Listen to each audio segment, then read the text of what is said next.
ವರುಣ ಆರ್ಭಟಕ್ಕೆ ತತ್ತರಿಸಿ ಹೋಗಿದೆ ದೇಶದ ವಾಣಿಜ್ಯ ನಗರಿ ಮಹಾರಾಷ್ಟ್ರದಲ್ಲಿ ಮಹಾ ಮಳೆಯ ಆರ್ಭಟಕ್ಕೆ ಅನೇಕ ಅವಾಂತರಗಳು ಸೃಷ್ಟಿಯಾಗ್ಬಿಟ್ಟಿದ್ದಾವೆ.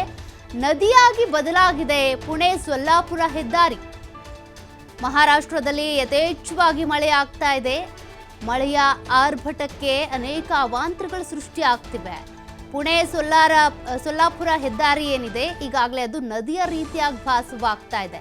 ನದಿಯಂತಾದಂಥ ರಸ್ತೆಯಲ್ಲಿ ವಾಹನಗಳು ತೇಲ್ತಾ ಇವೆ, ಮುಳುಗ್ತಾ ಇದ್ದಾವೆ.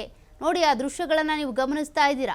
ಇಂಥ ಅಪಾಯದ ಮಟ್ಟದಲ್ಲೂ ಕೂಡ ಯಾತಕ್ಕಾಗಿ ಪ್ರಯಾಣ ಮಾಡ್ತೀರಾ? ಅಟ್ಲೀಸ್ಟ್ ಇದನ್ನೆಲ್ಲ ನೋಡ್ತಾ ಇರ್ತೀರಲ್ಲ, ಹೋಗಬೇಡಿ ಹೊರಗಡೆ. ಆಫೀಸ್ಗಿಂತ ಜೀವ ಮುಖ್ಯ. ಕೆಲಸ ಕಾರ್ಯಗಳು ಇದ್ದೇ ಇರುತ್ತೆ. ಜೀವ ಉಳಿಸ್ಕೊಂಡ್ರೆ ನಾಳೆ ಕೆಲಸ. ನೋಡಿ, ಕಾರ್ಗಳು ಮುಳುಗಡೆ ಆಗಿದ್ದಾವೆ. ಯಾರೋ ವ್ಯಕ್ತಿ ಮೋಸ್ಟ್ಲಿ ಆ ಕಾರನ್ನು ಬಿಟ್ಟು ಇಳಿದು ಬಂದಿದ್ದಾರೋ ಅಥವಾ ಆ ವ್ಯಕ್ತಿ ಬೇರೆನೋ ಗೊತ್ತಿಲ್ಲ. ಬಟ್ ಅಲ್ಲಿನ ವಾತಾವರಣ ಹೇಗಿದೆ ಗಮನಿಸ್ತಾ ಇದ್ದೀರಾ.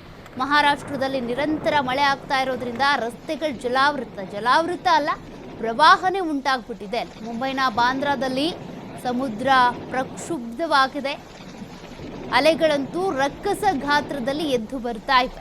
ಬಿರುಗಾಳಿ ಮಳೆಗೆ ಬಾಂದ್ರಾ ನಿವಾಸಿಗಳು ಕಂಗಾಲಾಗ್ಬಿಟ್ಟಿದ್ದಾರೆ. ಬರೀ ಮಳೆ ಬಂದರೆ ಅದರದ ಪರಿಣಾಮನೇ ಬೇರೆ, ಬಟ್ ವಿಪರೀತವಾಗಿ ಗಾಳಿ ಮಳೆ ಬಂತು ಅಂತ ಅಂದರೆ ಅದರಿಂದ ಆಗುವಂಥ ದುಷ್ಪರಿಣಾಮಗಳು ಹೆಚ್ಚು. ಸಮುದ್ರದ ಬಳಿ ಯಾರೂ ತೆರಳಬೇಡಿ ಅಂತ ಈಗಾಗಲೇ ಸೂಚನೆ ಕೊಡಲಾಗಿದೆ. ಬಟ್ ನೋಡಿ, ರಸ್ತೆಗಳೆಲ್ಲವೂ ಕೂಡ ನದಿ ಸಮುದ್ರದ ರೀತಿಯಾಗಿ ಭಾಸವಾಗ್ತಾ ಇದ್ದಾವೆ. ರಣರಕ್ಕಸ ಮಳೆಯಲ್ಲಿ ಬೀಳ್ತಾ ಇದೆ.